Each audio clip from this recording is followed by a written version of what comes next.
Sirens wail in the Sydney night. The flashing red and blue lights reflect on the faces of neighbors, peering out with a mix of fear and resignation. Grainy images, filmed on mobile phones, capture the chaos. A luxury car riddled with bullets in a quiet residential neighborhood, the sharp crack of gunfire drowned out by screams. News headlines flash across the screen, each more alarming than the last.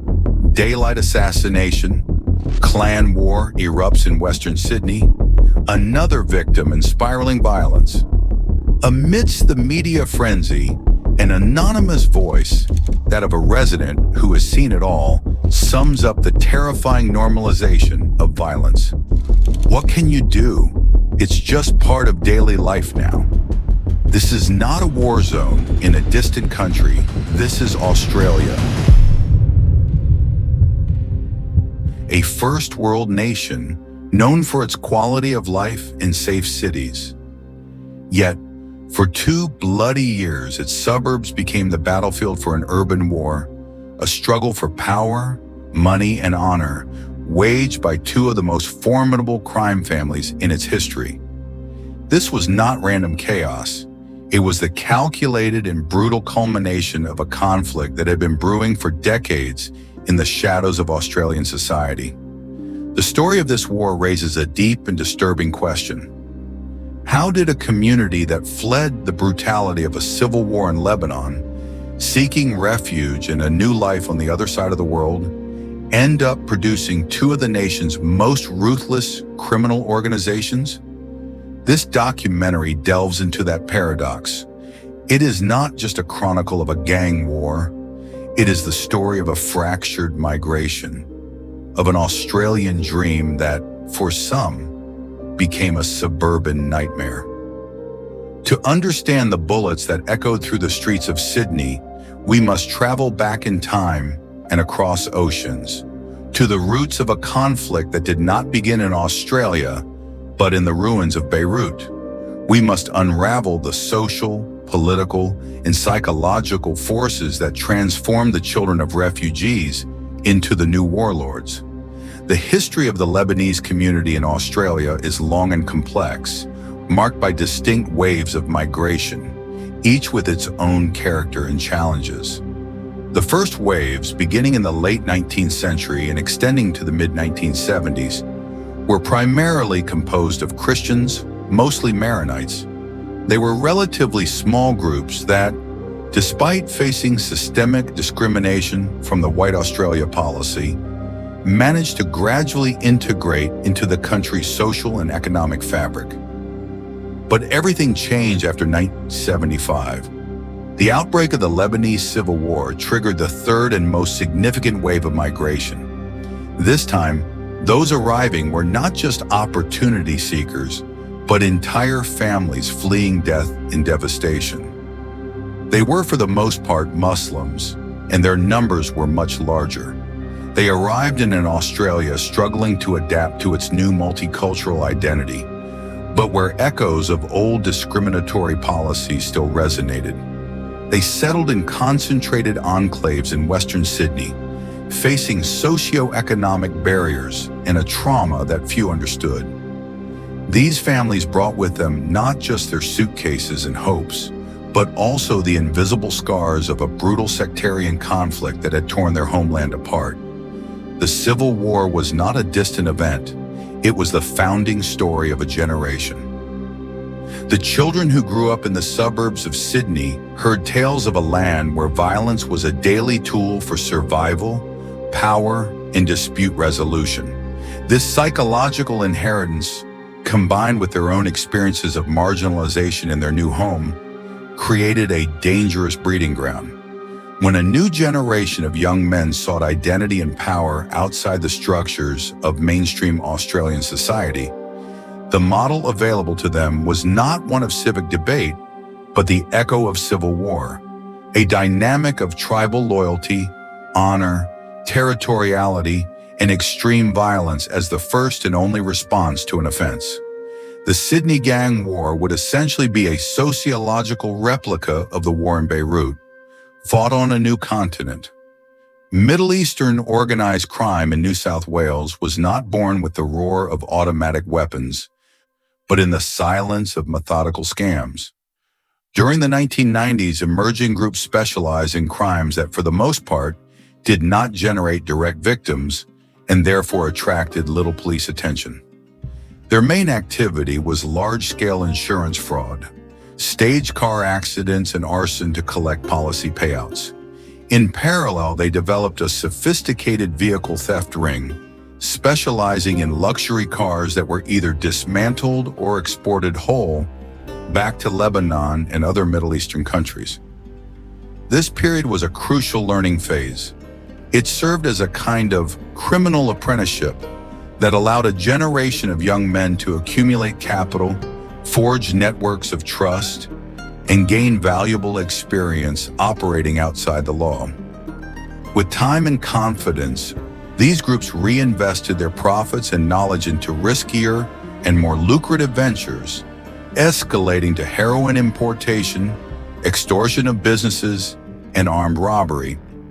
Just as these criminal networks were beginning to professionalize and expand their operations, a catastrophic institutional decision threw the doors wide open for them.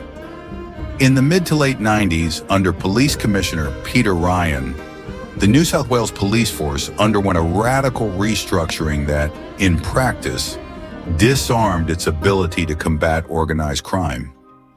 Elite squads with decades of experience in specialized knowledge, the armed robbery, drug, organized crime, and vehicle theft squads were dismantled overnight.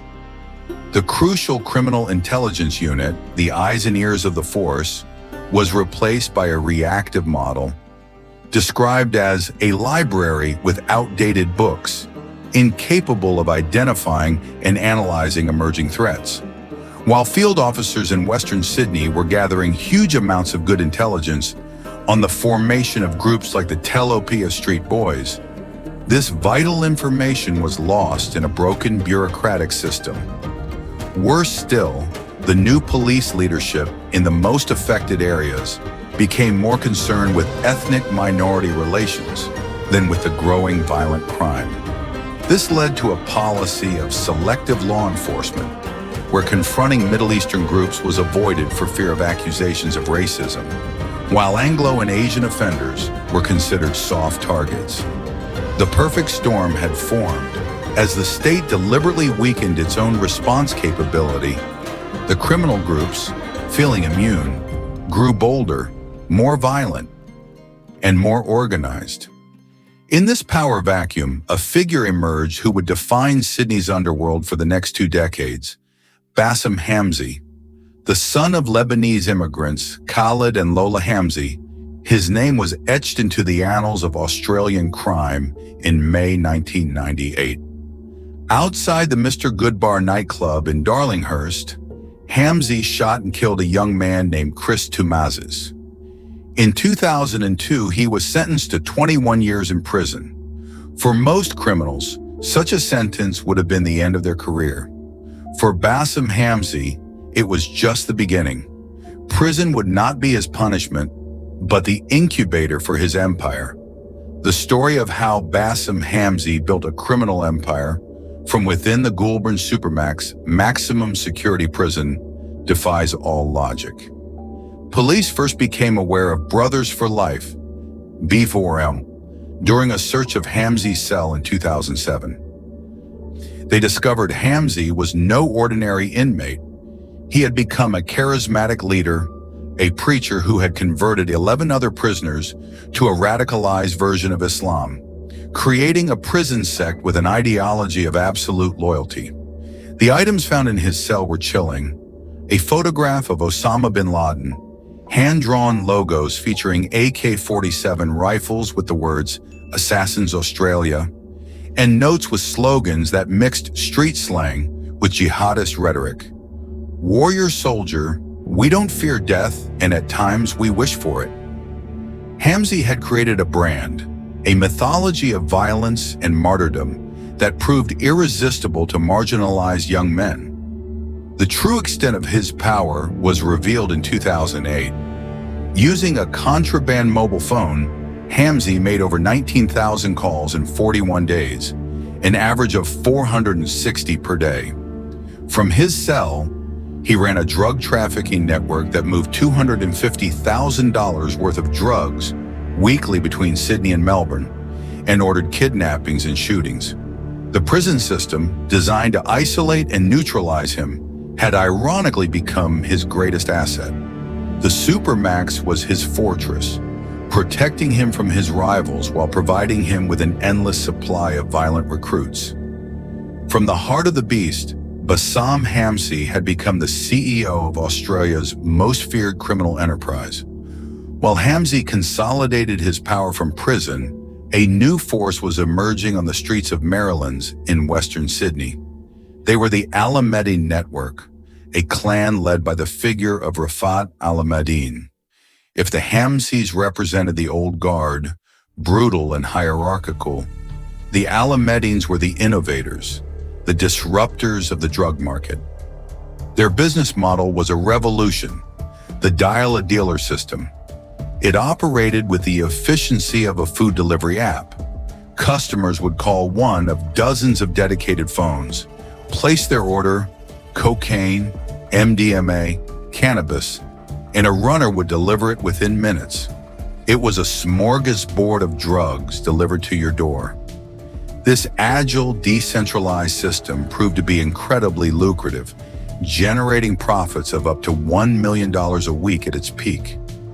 Control of those phones, each a franchise with hundreds of clients, became the primary source of power in Sydney's underworld, and, as it would soon be proven, a reason to kill. Before open war consumed them, the destinies of the Hamzys and Al-Medins were already intertwined in complex, intense ways. A blood tie connected them. Majida Hamzy, Bassam's sister, had married a member of the Al-Medin clan against her family's wishes, creating a fragile bridge between the two dynasties. But the omens of conflict were clear. Personal tensions mirrored the latent rivalry between the clans. In October 2018, within the walls of Goulburn prison, Talal Al-Medin, Rafat's brother, engaged in a violent brawl with Bassam Hamzy himself. It was a clash of titans, a personal confrontation that foreshadowed the total war to come.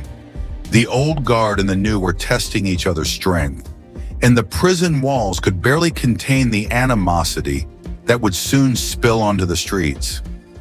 The catalyst that transformed latent tension into declared war was an act of astonishing audacity. On October 16, 2220, members of the Hamzy clan carried out a massive drug ripoff.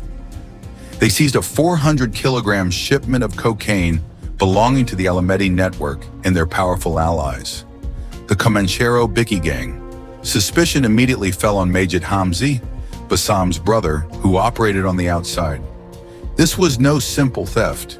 In the code of the underworld, it was a declaration of war, a public humiliation and a direct affront to the authority and power of the Al-Medins.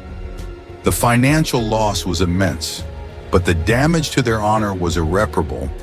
An offense of this magnitude could have only one response, one that would be paid in blood. The clock for revenge had started ticking.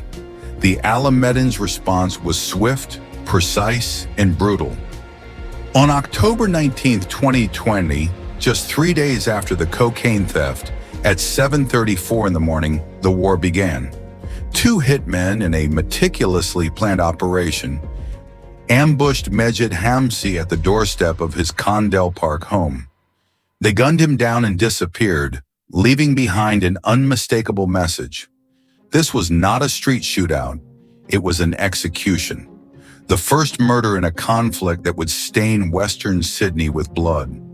The Al-Medins had not only returned fire, but had escalated the conflict to an unprecedented level. They had murdered the brother of Australia's most notorious criminal, the founder of Brothers for Life. They had crossed a line from which there was no return. War was no longer a possibility, it was a certainty. The murder of Majid Hamzy unleashed a spiral of violence and retaliation, that turned the suburbs of Sydney into a battlefield. The vendetta became the only law. In January 2021, the war claimed its first innocent victim, Mustafa Naman, killed in a case of mistaken identity when the real target was another member of the Hamza clan. The audacity of the hitman escalated in June 2021 when Bilal Hamza was executed in a hail of bullets in Sydney's central business district, a demonstration that nowhere was safe and a show of absolute contempt for the lives of bystanders. The brutality reached a new level in October when Tufik and Salim Hamzi, a father and son, were murdered together at the entrance of their home.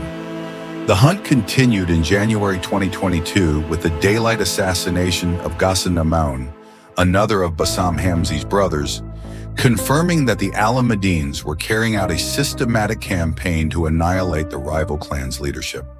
The violence was so brazen that one neighbor described it as suburban terrorism. The war even spilled over to allies when, in May 2022, Omar Zahed, a high-ranking Comanchero figure, was murdered at a gym in Auburn. With the death toll climbing to 13 and 18 months and fear paralyzing the community, the state was forced to respond with unprecedented force. On May 16, 2022, the New South Wales Police announced the formation of Task Force Erebus. This was no simple police operation. Erebus was a multi-agency war machine, led by the State Crime Command and integrating the Australian Federal Police, AFP, the NSO, the Crime Commission, and the Australian Criminal Intelligence Commission, ACIC. Its mandate was clear: use every available resource, from high-tech surveillance to mass raids, to dismantle the warring networks and end the war. The state finally was declaring its own war on the clans. With Task Force Erebus in full swing, the tide began to turn. The police unleashed a systematic and overwhelming offensive against the Alameddine network, targeting the heart of their operation, the dial-a-dealer system. In May 2022, a series of massive, coordinated raids shook Western Sydney. In a single operation, 18 key members of the Alameddine syndicate were arrested. Police seized an arsenal of weapons, huge amounts of cash, encrypted devices, and what they described as a smorgasbord of drugs. The narrative from the authorities was triumphalist. They publicly declared they had cut the head off the snake and dismantled an organized crime network, taking the main players out of the game. The pressure did not let up. In March 2024, a new wave of raids involving 250 officers culminated in another 16 arrests. This time, the police statement was even more forceful. The Alameddine criminal network had been eradicated from Australian soil. The war and the subsequent police crackdown sealed the fate of the protagonists in this bloody saga. The leaders of both families ended up dead or incarcerated. Their empires crumbled. Bassam Hamzi, the patriarch, remains in Goulburn Supermax. While still a feared figure, his ability to direct operations from the inside has been drastically curtailed thanks to new technologies like mobile phone signal jammers. He is serving a cumulative sentence of more than 40 years, while his family has been decimated on the outside. Talal Alameddine, a key figure in the rival clan, is serving a 17-year sentence, not for drug offenses, but for supplying the weapon used in an act of terrorism, the 2015 murder of police accountant Curtis Chung. His conviction underscores the dangerous overlap between organized crime and ideological extremism that existed within the network. With the rest of their high-ranking members either dead or serving long sentences, the two great dynasties that dominated Sydney's underworld for years have, in effect, been decapitated. Despite the victory declarations from the police, the reality on the ground is more complex. The history of organized crime teaches a fundamental lesson. The underworld, like nature, abhors a vacuum. Criminology experts and law enforcement officials warn that the elimination of the two dominant players would not end crime, but rather create a dangerous power vacuum that other groups would be eager to fill. The evidence suggests that criminal networks are more resilient than believed. Though weakened in Sydney, the Hamzy clan has not disappeared. It has shown a franchise-like ability to adapt, with reports indicating the emergence of new, active factions in Melbourne and Adelaide in 2024. The legacy of the Hamzy Alameddine War is a transformed criminal landscape. The brazen public violence, the use of sophisticated technology for communication and logistics, and the enormous sums of money involved have set a new, more dangerous standard for organized crime in Australia. The war may be over, but its lessons and its consequences will endure. And so we return to the initial question: how did this happen? The answer is not simple. It is not just about individual greed or evil. It is a tragedy woven from the threads of intergenerational trauma, social exclusion, and institutional failure. The story of the Hamzy and Alameddine clans is the story of men whose fathers fled a civil war in Lebanon, only for their sons to create one of their own on the streets of their new home. The unresolved trauma of that conflict, passed from parent to child, provided a template for violence. The hardships of migration and a sense of not belonging in Australian society created an alienation that pushed some young men toward the only structure that seemed to offer them power and respect: the clan, and a police system that, at a critical moment, let down its guard, allowed them to flourish unchecked. The war on Sydney streets was not a criminal anomaly. It was the final tragic echo of a war that began half a world away. A grim lesson in how cycles of violence, if left unbroken, can cross oceans and generations, leaving a legacy of blood and pain not only in the old homeland, but also in the new.